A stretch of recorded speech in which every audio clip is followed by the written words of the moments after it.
In continuation with previous lecture, we were discussed about the peaks of these light nuclei. कि हमने ये देखा कि अगर हम लाइट न्यूक्लियाई के रीजन में देखें तो उन न्यूक्लियाई के लिए जिनका मास नंबर 4 का मल्टीपल है उन केसेस के लिए अप टू मास नंबर 28 हमें पीक्स ऑब्जर्व हो रही थी. मीन्स इसका क्या मतलब है कि जो न्यूक्लियाई जिनका मास नंबर 4 का मल्टीपल है, मीन्स यहाँ n क्या है, n एक इंटीजर वैल्यू है कि 1 2 3 4 की. अगर हम यहाँ वैल्यू देखें 1 के लिए तो ये 4, फर्दर अगर नेक्स्ट देखें 2 मीन्स 8 3 12. तो ये वो न्यूक्लियाई हैं जिनका मास नंबर 4 का मल्टीपल है. इनके लिए हमें क्या ऑब्जर्व हो रही हैं, पीक ऑब्जर्व हो रही हैं. और ये एलिमेंट कौन से हैं कि फर्स्ट देखें A4 मीन्स हीलियम के लिए, नेक्स्ट बेरिलियम के लिए, नेक्स्ट कार्बन के लिए, फर्दर ऑक्सीजन के लिए एंड नियोन के लिए. Mass number 16 then mass number 20 up to mass number less than 28. ये पीक ऑब्जर्व हो रही है किन के लिए, लाइट न्यूक्लियाई के केस में. कि ये न्यूक्लियाई में ये पीक्स क्या शो कर रही हैं, ये पीक्स शो कर रही है कि यहाँ जो न्यूक्लियस प्रेजेंट है, मीन्स ये हीलियम न्यूक्लियस की अगर बात करें 4, this nucleus is more stable then the nuclei it's neighbour nuclei. कि अगर हम इसके नेबर न्यूक्लियाई की बाइंडिंग एनर्जी पर न्यूक्लियन देखें तो जिन न्यूक्लियाइज के लिए पीक ऑब्जर्व हो रही है जो कि 4 का मल्टीपल है, ये न्यूक्लियाई अपने नेबरिंग न्यूक्लियाई से ज़्यादा स्टेबल है. तो ये हम बाइंडिंग एनर्जी इसकी हेल्प से भी देख सकते हैं. जो हमने बाइंडिंग एनर्जी टेबल ड्रॉ की थी, देखें आप यहाँ कि हमने किसके लिए, ड्यूट्रॉन के लिए बाइंडिंग एनर्जी इवेलुएट की थी और हीलियम एटम के लिए की थी. आप देखें डिफरेंस कितना डिफरेंस है कि बाइंडिंग एनर्जी पर न्यूक्लियन हीलियम के लिए इन कंपैरिजन विद ड्यूट्रॉन बहुत ज़्यादा है. इसी तरह हम नेक्स्ट देखें कि ऑक्सीजन के केस के लिए देखें तो ये बाइंडिंग एनर्जी अपने नेबरिंग न्यूक्लियाई से ज़्यादा है. नेक्स्ट नियोन के टर्म में नियोन देखें जहाँ ये 4 का मल्टीपल है, इसके लिए भी बाइंडिंग एनर्जी पर न्यूक्लियन अपने नेबरिंग न्यूक्लियाई से ज़्यादा होती है.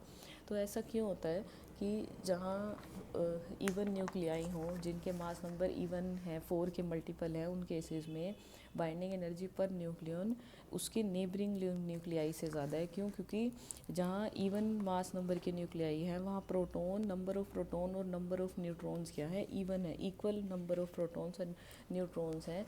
तो इन न्यूक्लियाइज के लिए बाइंडिंग एनर्जी अपने नेबरिंग न्यूक्लियाई से ज़्यादा ऑब्जर्व होती है. तो ये क्या शो करते हैं कि ये न्यूक्लियाई अपने नेबरिंग न्यूक्लियाई से ज़्यादा स्टेबल हैं. नेक्स्ट देखिए कि अगर मॉडरेट रीजन में फर्दर मूव करें तो मास नंबर इंक्रीज़ करने से बाइंडिंग एनर्जी पर न्यूक्लियन क्या हो रही है, इंक्रीज़ हो रही है. और एक मैक्सिमा ऑब्जर्व हो रहा है आयरन के केस के लिए कि ये वैल्यू क्या है, मैक्सिमम है. ये किसके इक्वल है, अप्रोक्सीमेटली 8.8 मेगा इलेक्ट्रॉन वोल्ट के इक्वल है.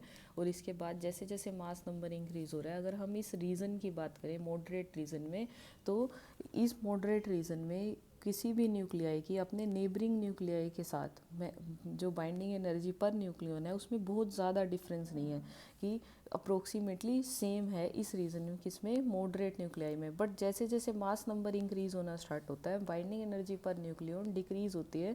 कि अगर हम अप टू यूरेनियम बात करें तो ये बाइंडिंग एनर्जी कहाँ तक वेरी करती है, up to 7.6 mega electron volt तक बाइंडिंग एनर्जी डिक्रीज़ हो रही है.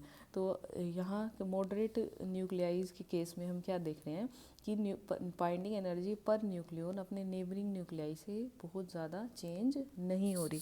देखिए यहाँ कि अगर हम बात करें किसके लिए, आयरन के केस के लिए बात करें तो आयरन के केस में binding energy approximately 8.8 mega electron volt है. और इसके बाद अगर हम फर्दर इसके नेबरिंग न्यूक्लियाई देखें इससे कम मास नंबर के या इससे ज़्यादा मास नंबर की, तो बाइंडिंग एनर्जी पर न्यूक्लियन में बहुत ज़्यादा डिफरेंस नहीं ऑब्जर्व हो रहा. बाइंडिंग एनर्जी हैवी न्यूक्लियस के लिए डिक्रीज़ हो रही है. और लाइट न्यूक्लियाई के केस में अगर हम देखें कि बाइंडिंग एनर्जी अगर हम लाइट न्यूक्लियाई में देखें हाइड्रोजन के केस में ये कितनी है, 1.16 और हीलियम के केस के लिए कितनी है? जब यहाँ इसके नेबरिंग न्यूक्लियाई को देखें, यहाँ बाइंडिंग एनर्जी बहुत ज़्यादा चेंज है कि यहाँ क्या है, हीलियम के केस के लिए बहुत ज़्यादा इंक्रीज़ हो रही है। बट यही अगर हम moderate nuclei to heavy nuclei या मॉडरेट रीजन में देखें, तो मॉडरेट रीजन में अगर उसके नेबरिंग न्यूक्लियाई के साथ उसकी बाइंडिंग एनर्जी कंपेयर करें तो इस बाइंडिंग एनर्जी में बहुत ज़्यादा डिफरेंस नहीं है। ऐसा क्यों हो रहा है?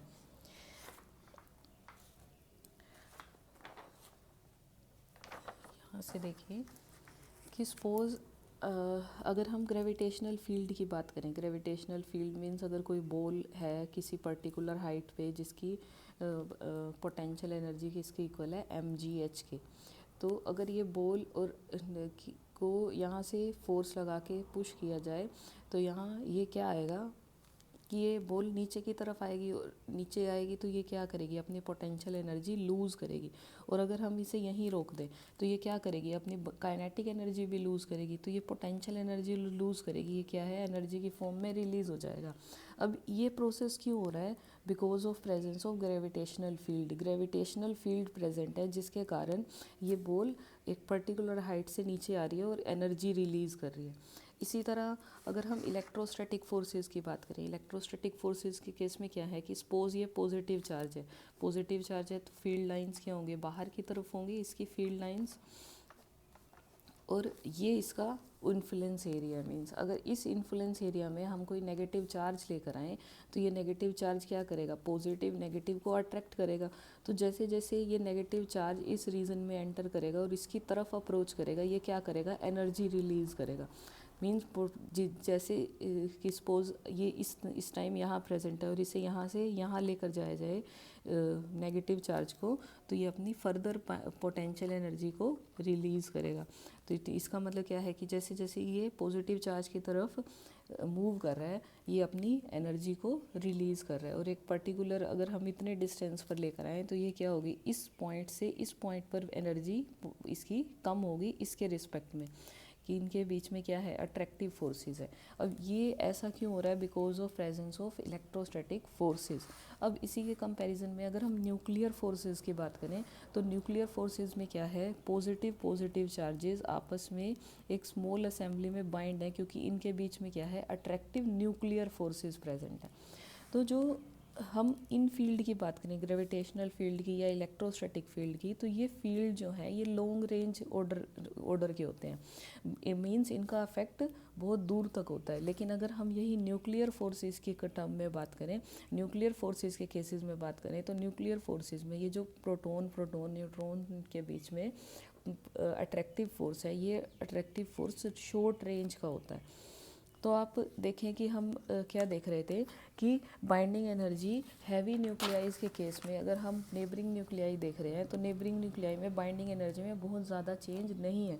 लेकिन अगर हम ये लाइट न्यूक्लियाई के केस में देखते हैं तो लाइट न्यूक्लियाई के केस में क्या है कि बाइंडिंग एनर्जी पर न्यूक्लियन में बहुत ज़्यादा डिफरेंस आ रहा है। तो इट मीन्स कि न्यूक्लियस में जो न्यूक्लियॉन्स प्रेजेंट हैं ये किसकी वजह से, पॉजिटिव अट्रैक्टिव फोर्सेस की वजह से प्रेजेंट है। जैसे कि हमने एक बहुत बड़ा न्यूक्लियस लिया और एक बहुत छोटा न्यूक्लियस लिया, तो बाइंडिंग एनर्जी पर न्यूक्लियन में इतना वेरिएशन कैसे आ रहा है। देखिए कि यहाँ जो रेड कलर है वो प्रोटॉन को रिप्रेजेंट कर रहा है और ब्लैक कलर न्यूट्रॉन को रिप्रेजेंट कर रहा है। तो हमने एक ऐसा न्यूक्लियस कंसीडर किया है कि जिसमें बहुत ज़्यादा नंबर ऑफ न्यूक्लियॉन्स प्रेजेंट है, मीन्स एक हैवी न्यूक्लियस कंसीडर किया। और इन पॉजिटिव चार्जेस प्रोटॉन और न्यूट्रॉन के बीच में क्या है, अट्रैक्टिव फोर्सेस हैं। एक और चीज़ कि न्यूक्लियर फोर्सेस क्या होते हैं, चार्ज इंडिपेंडेंट होते हैं, ये चार्ज पे डिपेंड नहीं करते। जैसे कि हमने देखा प्रोटॉन पर तो क्या है, पॉजिटिव चार्जेस है, तो ये अट्रैक्टिव फोर्सेस न्यूक्लियर फोर्सेस हैं। अगर यही हम न्यूट्रॉन का केस देखें तो यहाँ पर भी ये अट्रैक्टिव फोर्सेस हैं कि रादर इनके ऊपर कोई चार्ज नहीं है। और न्यूक्लियर फोर्सेस के बारे में हम आगे भी डिस्कस करेंगे। तो यहाँ देखें कि अगर बाहर से हम कोई न्यूक्लियन लेकर आएँ और इस न्यूक्लियन को इस हैवी न्यूक्लियस में ऐड कर दिया जाए, तो ये न्यूक्लियन सपोज यहाँ हमने एक ये बाहर से लाकर न्यूक्लियन यहाँ ऐड कर दिया, तो अगर कोई न्यूक्लियन इस रीजन में कंसीडर किया जाए कि सपोज ये न्यूक्लियन है, तो इसका इन्फ्लुएंस एरिया कितना होगा, इसका क्या होगा, स्मॉल इन्फ्लुएंस एरिया होगा। क्यों? क्योंकि ये क्या है, शॉर्ट रेंज ऑर्डर के है। तो इस न्यूक्लियन का प्रभाव इसके आसपास के न्यूक्लियंस पर होगा।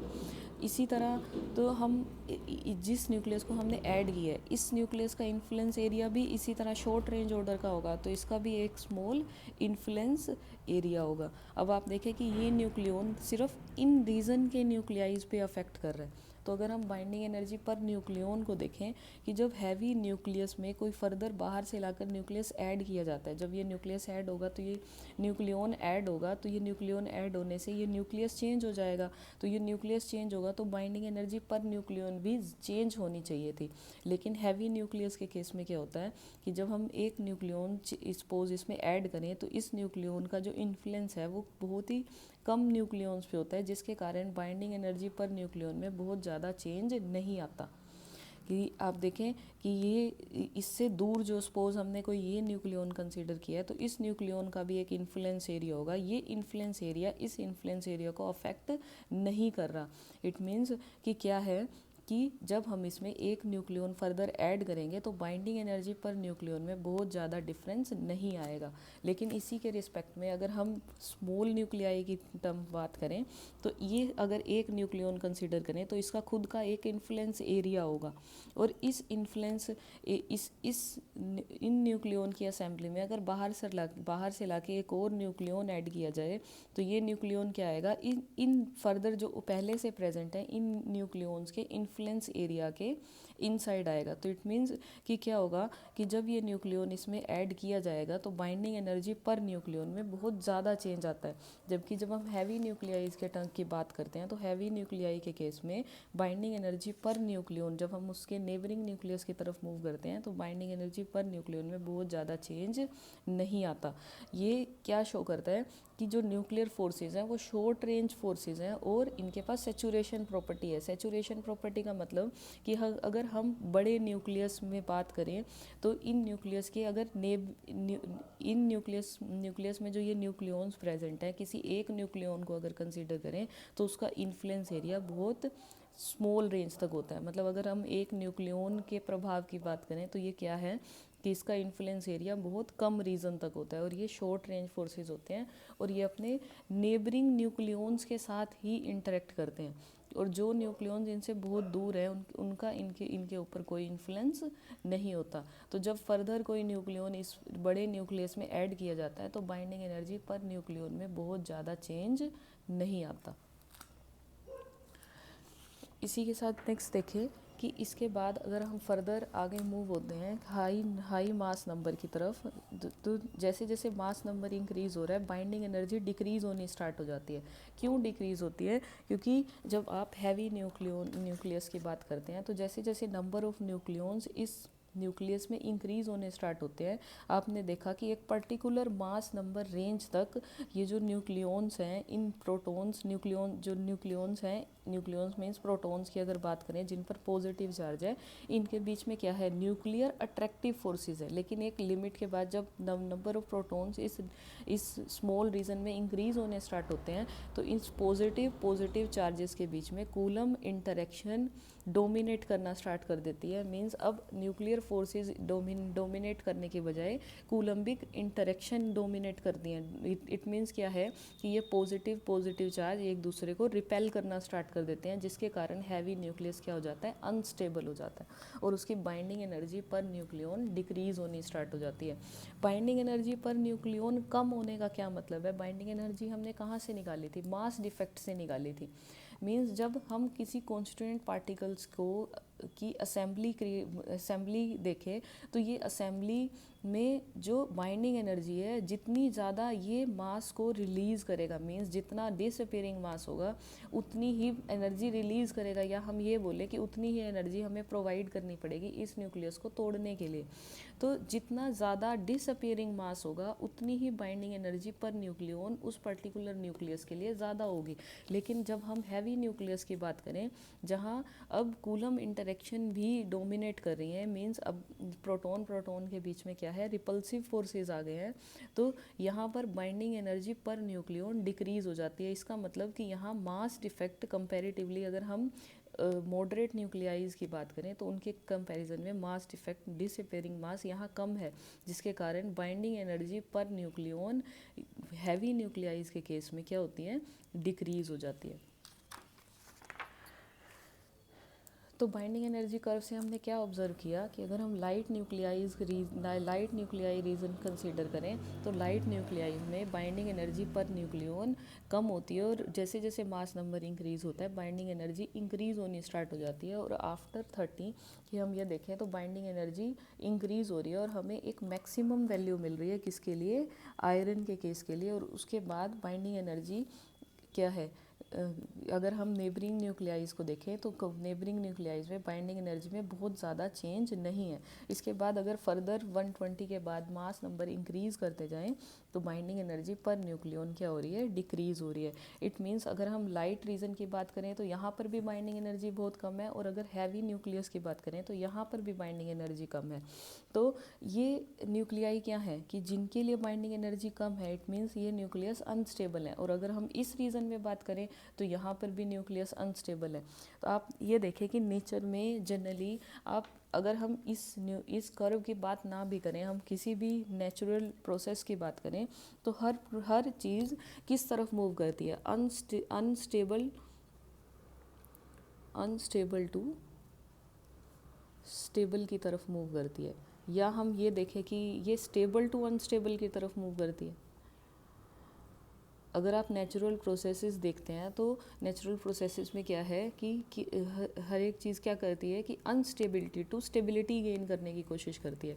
तो हम ऐसा नहीं होता कि ये स्टेबल से अनस्टेबल की तरफ जाती है, तो अनस्टेबल से स्टेबल की तरफ अगर मूव करते हैं तो आप यहाँ से देखें कि यहाँ पर भी वही प्रोसेस होगा कि ये न्यूक्लियाई क्या है, अनस्टेबल है कंपैरेटिवली मॉडरेट न्यूक्लियाई के। और अगर इन न्यूक्लियाइज की बात करें तो ये न्यूक्लियाई भी अनस्टेबल है मॉडरेट के रिस्पेक्ट में। तो ये क्या करेंगे, खुद को स्टेबल करने की कोशिश करते हैं। तो कैसे स्टेबल करते हैं कि जो लाइट न्यूक्लियाई हैं, लाइट न्यूक्लियाई खुद को स्टेबल करने के लिए क्या करते हैं, फर्दर लाइट न्यूक्लियस के साथ जुड़कर एक हैवी न्यूक्लियस बनाते हैं।